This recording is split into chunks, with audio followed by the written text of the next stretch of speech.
열왕기하 25장 1절에서 7절 말씀, 18절에서 21절 말씀, 27절에서 30절 말씀.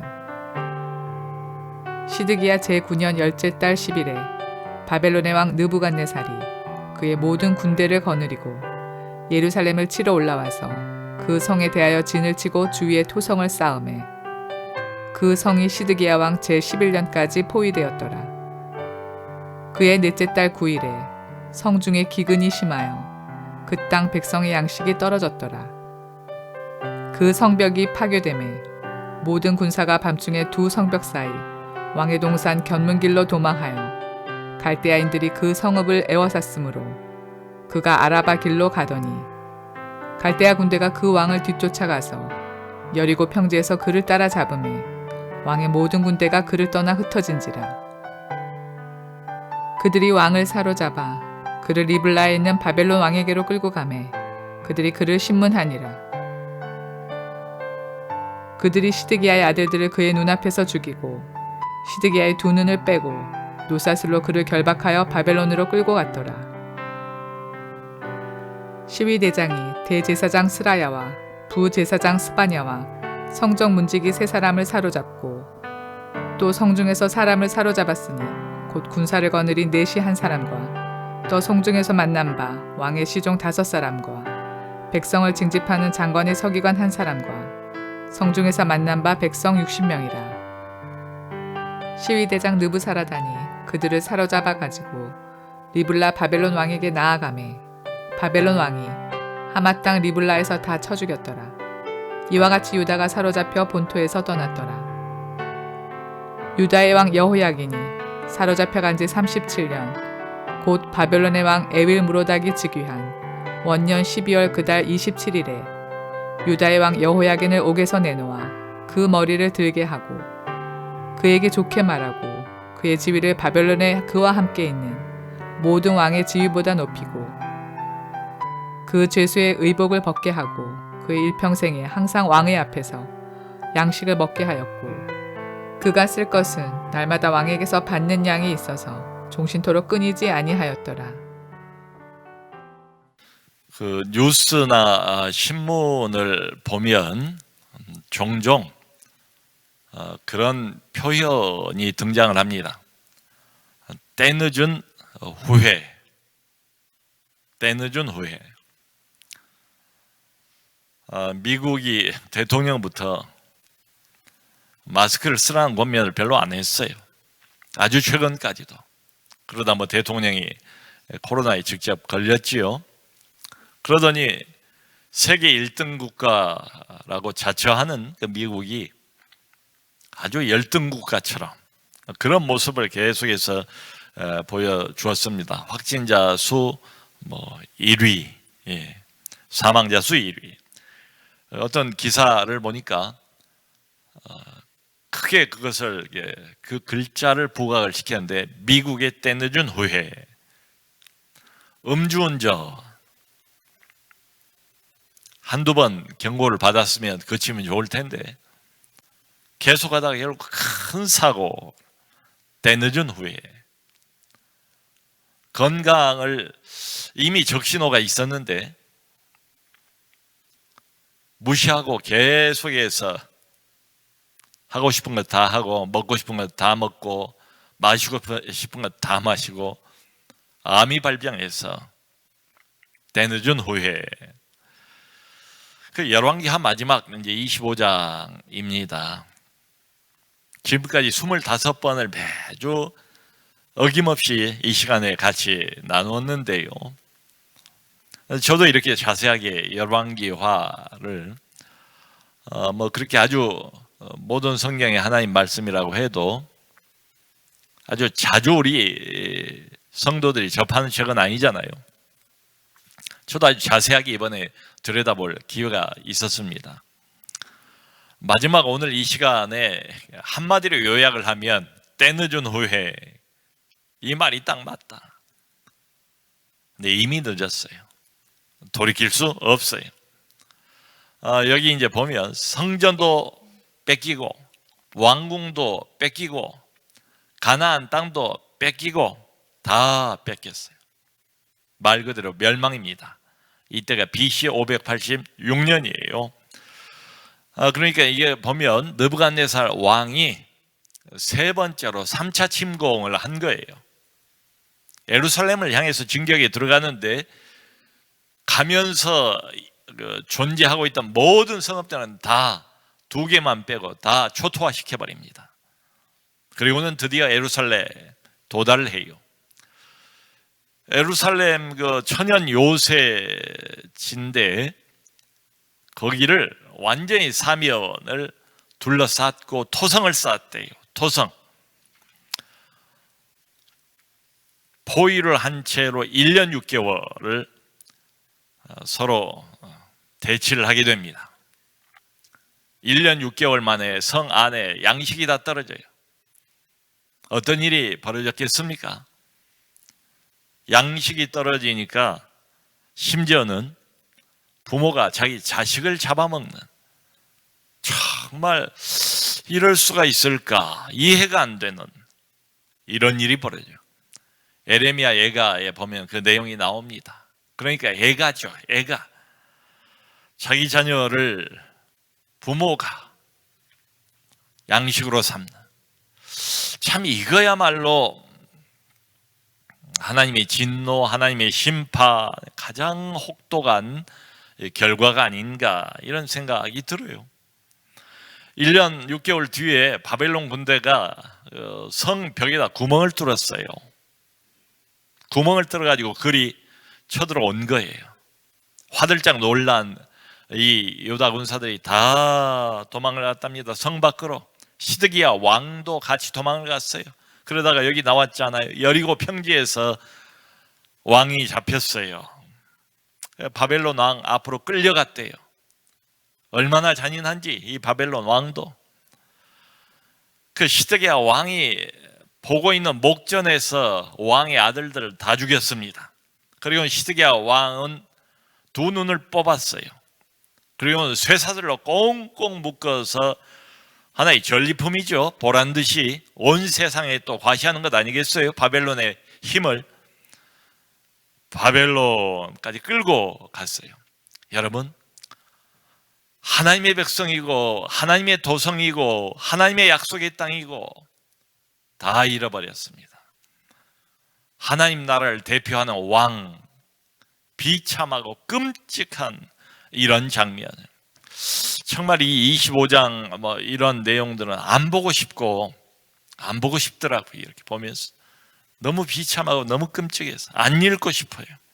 근데 성경은 아주 냉정하게 이렇게 기록을 다 했어요. 그것도 아주 자세하게. 그러니까 하나님의 택한 백성의 마지막 모습, 이미 때는 됐어요. 때늦은 후에 상황을 바꾸진 못해요. 그러니까 우리도 간혹 가다가 이 단어하고 걸맞는 경우들을 만나지 않습니까? 한 개인의 완전한 몰라. 참 잘 나가던 사람이고 주목을 받던 사람이었는데 잘 나가던 어떤 기업체 회사의 완전한 몰라. 괜찮은 나라고 민족들이 우러러보는 이런 나라였는데 그 나라가 완전히 곤두박질을 쳐서 최후를 마지막을 맞이하는 이런 모습들. 심지어는 하나님의 공동체인 한 교회, 참 명망이 있는 교회였고 주목을 받는 교회였는데 그 교회가 완전히 무슨 일로 해서 마지막 마치 최후 몰락해버린 것, 멸망해버린 것 같은 이런 모습들을 가끔 보지 않습니까? 어쩌다 이렇게 됐을까? 어쩌다 이렇게 됐을까? 참 보면서도 남의 일 같지 않게 씁쓸한 이런 느낌을 가질 때가 있지요. 여기 8절에서 17절 우리가 읽지는 않았습니다만은 그건 이제 성전 붕괴에 대한 자세한 내용이 여기 나와 있어요. 이 바벨론 군사들이 와가지고 성벽을 다 물어버렸대요. 성벽을. 그리고는 성전 다 불태워버렸대요. 성전만 불태운 게 아니고 왕궁도 다 불태워버렸대요. 그리고 그것만이 아니고 사흘에 걸쳐서 예루살렘의 모든 집들을 다 불살라버리고, 여기 보면 이제 귀인들의 집, 좀 고관 대작들, 한다 하는 사람들, 권세 있는 세도가들, 부자들, 귀히 여김을 받는 이 귀인들의 집도 다 불살라버렸대요. 여러분 한번 생각을 해보세요. 상상을 해보세요. 예루살렘이 완전히 잿더미가 돼버렸어요. 예루살렘만 그렇게 했어요.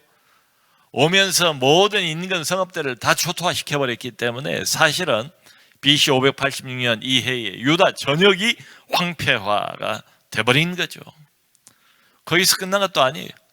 이미 1차, 2차 침공 때 성전에 좋아 보이는 금과 은은 다 썰어갔거든요. 근데 여기 보면 이번 3차 때는 뭘 갖고 가는가 하면 놋이에요. 놋. 쇠조각이란 쇠조각은 다 뜯어가지고 갔대요. 놋기둥, 놋받침, 놋대야, 이거 성전에서 쓴 물건들이거든요. 솥, 부삽, 부집게, 숟가락, 제사 때 쓰는 모든 놋그릇까지 이게 다 나와 있어요. 여기 자세하게. 그래서 이 놋의 무게를 달 수가 없을 정도였다, 이 말까지 나와 있어요. 그야말로 탈탈 털린 겁니다. 금, 은은 물론이고 성전 멸망은 물론이고 왕궁까지 모든 쇠조가 다 털렸어요. 남은 게 아무것도 없는 그야말로 황폐화 되어버린 하나님의 약속의 땅 시온성, 아름다운 성, 한때 그렇게 하나님의 영광을 높이 드러냈던 그 성, 하나님이 자신의 이름을 두리라 약속하셨던 그 예루살렘 성 안의 성전, 이것보다 더 비참한 모습이 있을까? 그것만이 아니에요. 여기 18절에서 21절 아까 우리가 읽은 것은 유다의 유능한 인물들, 아무래도 수도가 예루살렘이니까 거기 많이 살고 있었겠죠. 다 잡아갔대요. 이게 시위대장 이름까지 나왔어요. 바벨론의 시위대장 느부사라단이라는 그 장군이 와가지고, 이게 이제 기가 막힌 것은 하나님의 성전에서 성전을 수종드는 사람, 하나님의 종들이지요. 다 잡아간 거예요.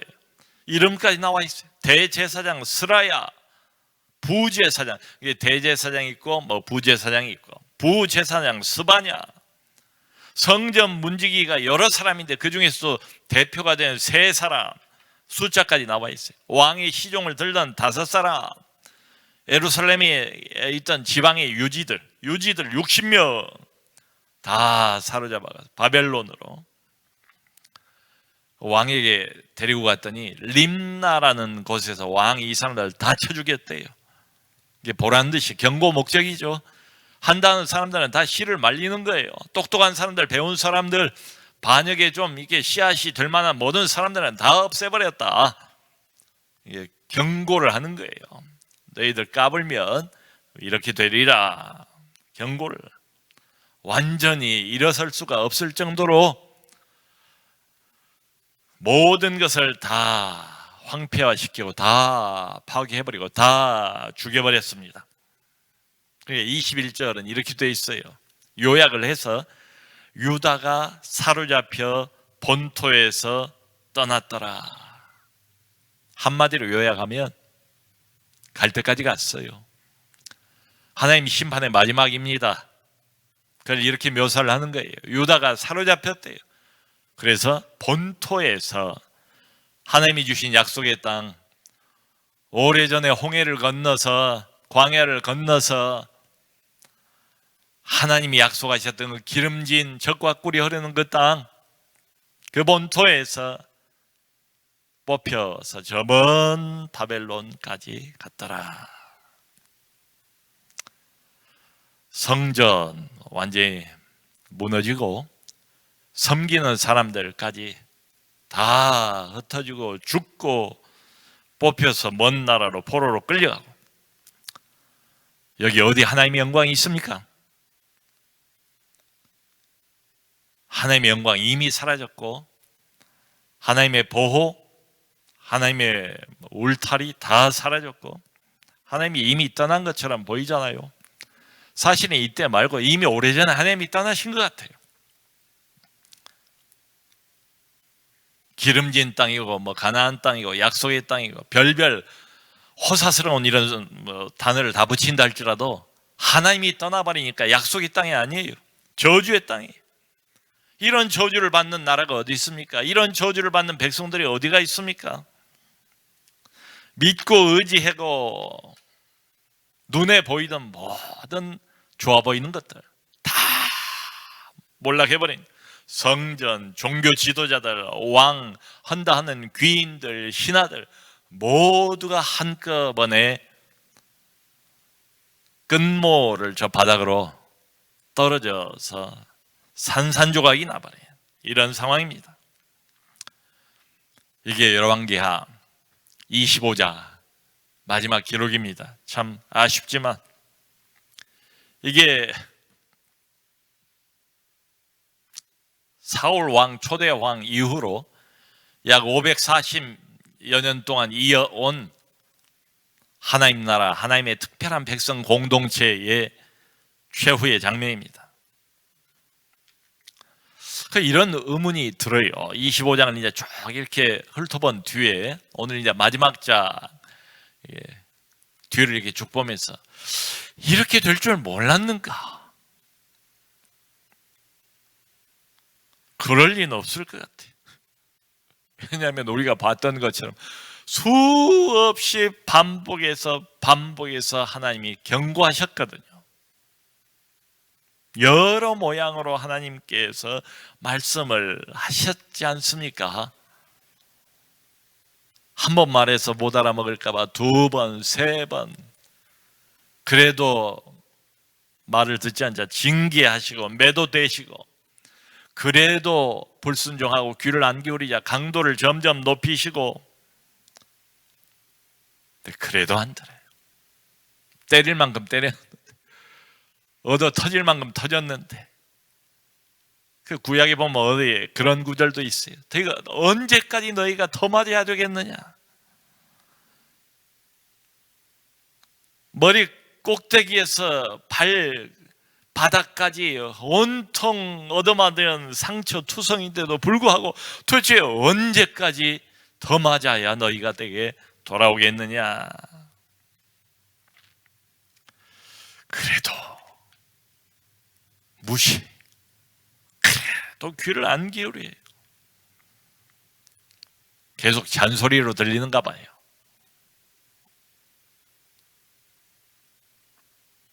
엄마가 계속 하는 말 아이들이 그냥 먹어버리잖아요. 엄마야 만만하니까 내가 해볼 수 있어 이런 생각이 있을지도 모르겠어요. 늘 하는 소리 엄마가 잔소리, 하나님이 늘 하는 소리 잔소리. 여러분 열왕기하의 그 교훈이 있다면 딱 2가지 같아요. 요약을 해보면 이게 유대인들만 이럴까? 결코 그럴 것 같지는 않아요. 뭐 유대인이라고 해서 특별히 불순종의 DNA를 타고난 사람이겠습니까? 그 반대죠. 오히려 하나님 말씀을 좀 제대로 들을 만한 조건들을 갖추고 있는 사람들 아닙니까? 하나님 말씀도 있지요. 그 말씀을 풀어서 해석해주고 늘 하나님 말씀을 직접으로 받아서 전달해주는 선지자도 늘 있지 않았습니까? 근데도 이 모양이에요. 그러니까 우리가 하나 알 수 있는 것은 분명한 것은 인간의 죄성이라는 게 얼마나 뿌리가 깊은가 생각하는 것 이상으로 하나님을 향한 인간의 강팍함, 전능자를 향한 인간의 완악함, 하나님 말씀을 향한 인간의 불순종,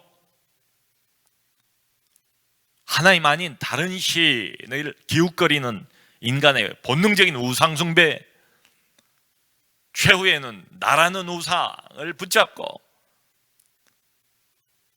늘 하나님보다 나라는 우상을 더 높이 섬기고 있는 이 인간의 뿌리 깊은 불순종과 죄성이 얼마나 우리 피부 하나하나에까지 아로새겨져 있는지 모르겠어요.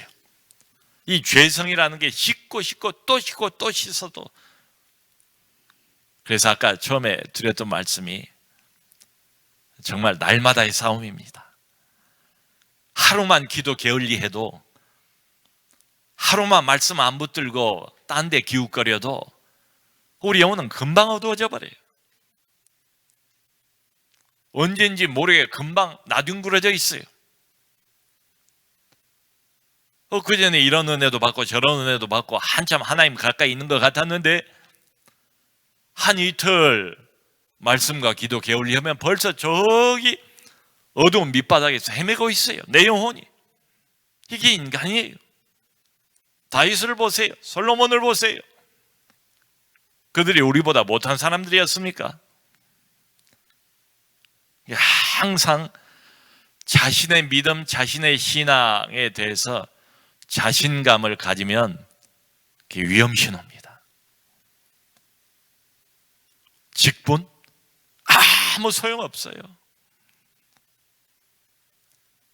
여기 열왕기 하는 말 그대로 하나님 나라를 대표하는 대표적인 사람들이에요. 믿음의 사람들이에요. 왕입니다.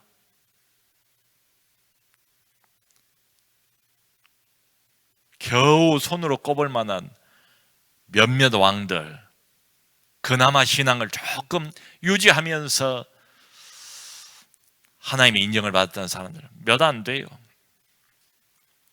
인간의 죄성이라는 게 얼마나 뿌리가 깊은가, 그것을 명백하게 보여주는 게 이스라엘의 멸망의 역사입니다. 결론이 멸망으로 끝난다는 사실, 이걸 우리가 잊지 말아야 돼요. 이게 이론이 아니잖아요. 이게 역사잖아요. 팩트잖아요. 그것도 10년, 20년 역사가 아니잖아요. 수백 년, 아니 수천 년 반복되어 온 역사의 결말이 뭐예요? 하나님의 백성인데,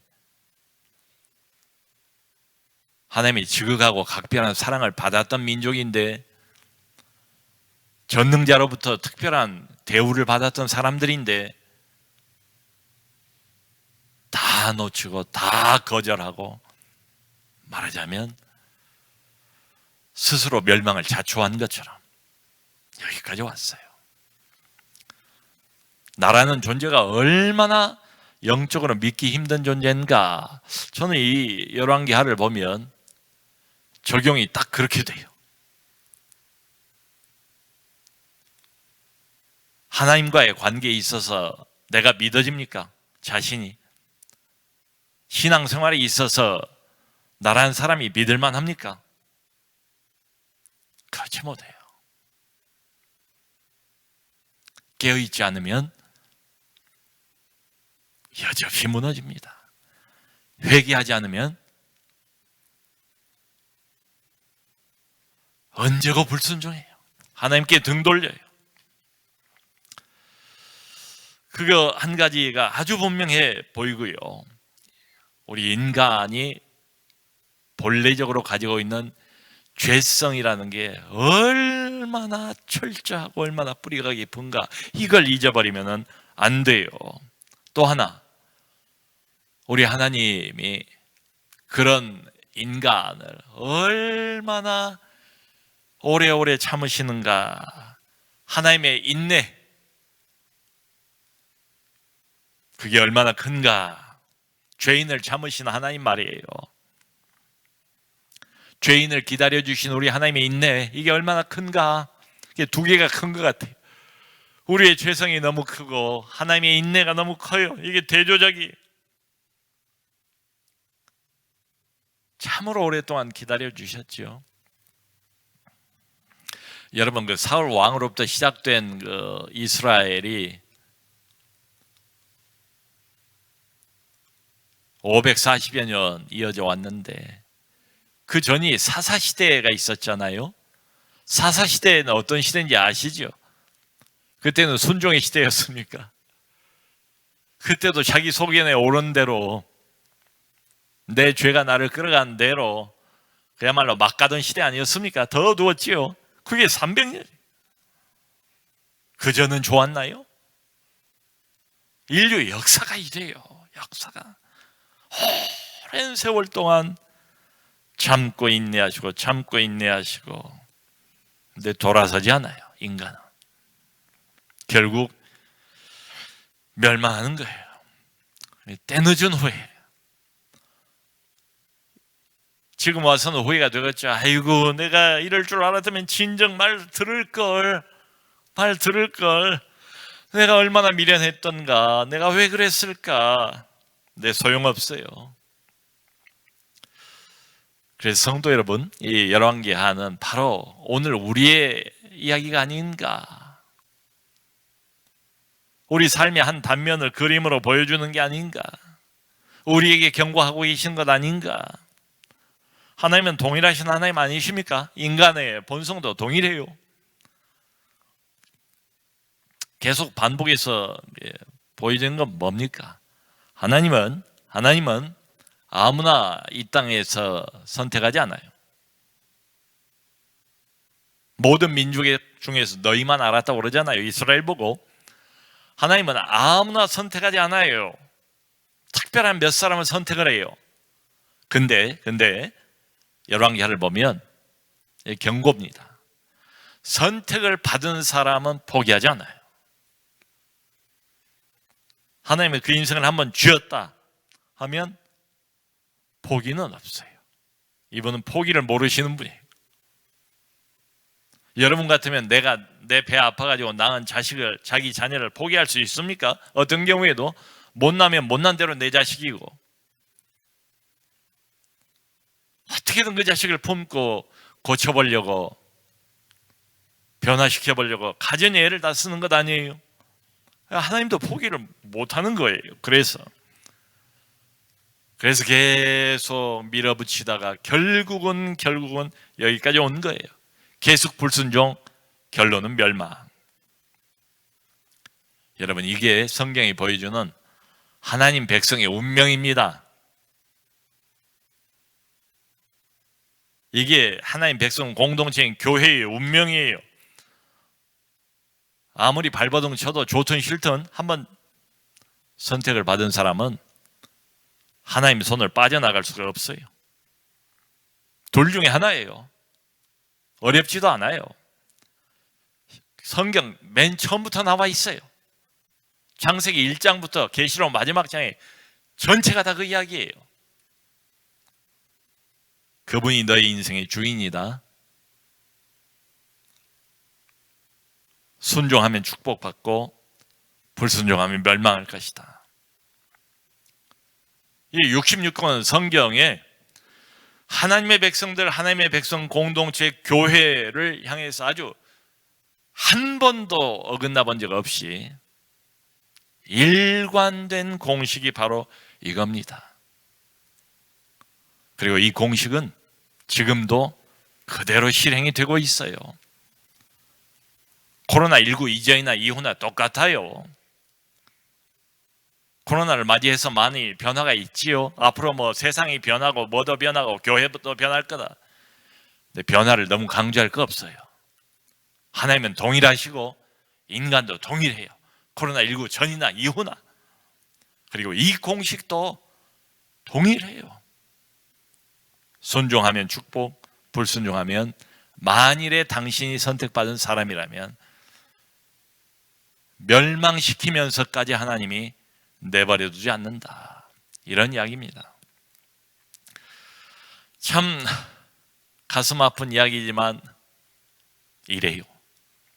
여러분, 그런데 아까 우리가 마지막에 읽었던 부분이 있잖아요. 그게 하여튼 열왕기하의 맨 마지막 아닙니까? 27절에서 30절. 거기 보면 아주 작은 희망의 불씨가 있어요. 어쩌면 성경을 그저 좋지 않고 부정적인 어두운 이야기만 쭉 이렇게 기록을 하다가 하나님의 영감을 받아서 기록을 한 것 같아요. 27절 그 뒤에를 보면 왕이 바뀌어요. 바벨론 왕이 느부갓네살에서 에윌 무로닥이라는 왕으로 바뀌어요. 이 왕이 그 여호야긴 왕이라고 시드기야 왕 그 이전에 있었던 그 왕이 진즉이 사로잡혀 갔어요. 시드기야 왕보다 먼저 포로 생활을 37년을 했답니다. 사로잡혀 간 뒤에. 생각해 보세요. 포로로 바벨론에서 일국의 왕이었던 사람이 죄수복을 입고 37년 근데 무슨 이야기가 나와 있습니까? 이상하게 이 새 왕이 유대인들의 환심을 살려고 그랬던지 이 여호야긴 양을 사면을 해준 거예요. 죄수복을 벗기고. 여기 그래 나왔잖아. 머리를 들게 하고 좋게 말해주고 지위를 모든 왕보다 높였대요. 이미 거기에 포로로 사로잡혀 있는 다른 나라 왕들도 여럿이 있었던 것 같아요. 근데 그런 왕들과 비교해서 특별한 대우를 해줬답니다. 최수 의복을 벗기고 고급 옷으로 갈아입히고, 그리고 항상 왕과 함께 식탁에 앉아서 식사를 할 수 있도록. 이건 대단한 특권이에요. 어쩌다 한번 초대를 받아가지고 왕하고 식사를 하는 정도지. 근데 이 여호야긴은 날마다 항상 왕과 함께 식탁에 앉았고 남은 평생 필요한 모든 것을 풍족하게 공급을 받았다는 거예요. 여러분, 이게 뭐겠어요? 아하, 나라는 완전히 망했고 거덜났고 털털 털렸고 더 이상 회복의 희망은 전혀 없어 보이는데 여기 아주 작은 희망의 불꽃, 회복의 암시가 기록이 되어 있지 않습니까? 나라는 멸망을 해도 사람은 멸절시키지 않아요. 참 이게 귀한 겁니다. 겉으로 보이는 나라, 강대했던 한때 부강했던 이스라엘, 나라는 사라져버렸어요. 근데 사람은 남겨놓으세요. 결국은 BC 537년에 약속대로 포로에서 귀환을 하지 않습니까? 여러분, 이게 하나님의 구원 역사에 지금까지 도도히 수천 년 동안 흘러가고 있는 패턴입니다. 패턴. 인간은 끝없이 범죄한다. 하나님 앞에서 하나님은 끝없이 참으신다. 그래서 하나님이 징계하시고 결국 멸망까지 끌고 가신다. 근데 다 끝난 건 아니다. 스토리의 끝이 아니다. 여기에 반전이 있다. 하나님이 몇 사람을 남겨놓으신다. 그리고 다시 회복하신다. 다시 시작하신다. 새 시대를 여신다. 은혜의 시대를 여신다. 새로운 공동체를 만들어 내신다. 그게 신약교회예요. 어떤 그 목사님이 엊그제 만났는데 그런 말씀을 하시더라고요. 한 2년 죽을 고생을 했대요. 자기가 원래 살면서 지금까지 죽을 고비를 한 3번 넘겼대요. 근데 그건 요도 아니고 문제도 아니고 그 사모님이 암투병을 하시거든요. 벌써 1년 6개월 동안 항암 치료만 20몇 번을 받았어요. 본인 몸이 약해서 자기가 먼저 갈 줄 알았대요. 근데 사모님이 그런 걸 보면서 밥만 먹는 걸 보아도 언제까지 같이 먹을 수 있을까 눈물이 나고, 걸어가는 것만 보아도 언제까지 걸어 다닐 수 있을까 눈물이 나고 감당할 수가 없더래요.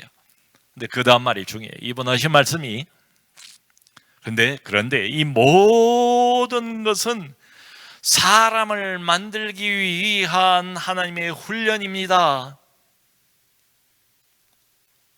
나라는 사람을 하나님의 사람으로, 거룩한 사람으로, 이 땅의 가치가 아니라 하늘의 가치를 붙잡고 살아가는 목회자로 만들기 위한 하나님의 훈련입니다.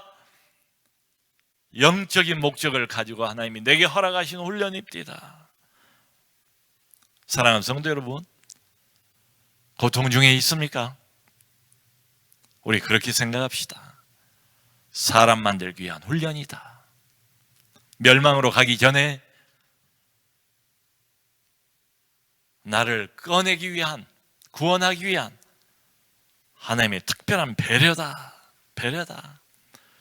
그러므로 사랑하는 성도 여러분, 우리 하나님께서 어떤 경우에 말씀을 하시거들랑 무시하지 맙시다. 외면하지 맙시다. 귀를 기울입시다. 때 늦은 후회해도 소용이 없어요. 그때는 빨리 돌아서야 돼요. 우리 하나님은 지금도 여러 사건들을 통해서 계속 우리에게 말씀하세요. 호소하세요. 그 중에 하나가 코로나19예요. 이게 우연히 온 게 아니지 않습니까? 이게 다 하나님의 사인들이에요. 가만히 그 하나님의 관점을 가지고 바라다 보면 그냥 우연히 오는 사건이 아니에요. 우연히 오는 고통이 아니에요. 우연한 어려움이 아니에요. 하나님의 사인들이에요. 이 모든 사인들은 다 한 가지를 언급하고 있습니다. 제발 당신이 선택을 받았는가? 하나님으로부터. 하나님이 당신을 포기할 수 없는 존재가 됐는가? 그러면 초점을 이 땅에 두지 마라. 하늘에 두어라. 우리의 훈련은 딱 그 두 가지예요. 이 땅의 것을 버리는 훈련, 하늘의 것을 붙잡는 훈련, 그 훈련이에요. 그리고 이 마지막 부분에 이 마지막 희망의 불꽃, 아무리 극단적인 고통의 경지까지 갔다 할지라도 끝이 아니다. 끝이 아니다. 다시 회복하시는 우리 하나님, 그 하나님 자신이 우리의 궁극적인 소망입니다. 내겐 소망 없어요. 사람에겐 소망 없어요. 오직 우리의 진짜 소망은 이분에게 있습니다. 하나님이 우리의 소망이에요. 끝났다. 모든 걸 놓지 마시고 하나님은 포기하지 않으세요. 다시 회복하시는 그 하나님 바라보시고 소망을 가지시고 소망을 회복하시고 믿음으로 전진해가는 저와 우리 모든 성도들, 우리 남서론의 교회 되시기를 주님의 이름으로 축원합니다.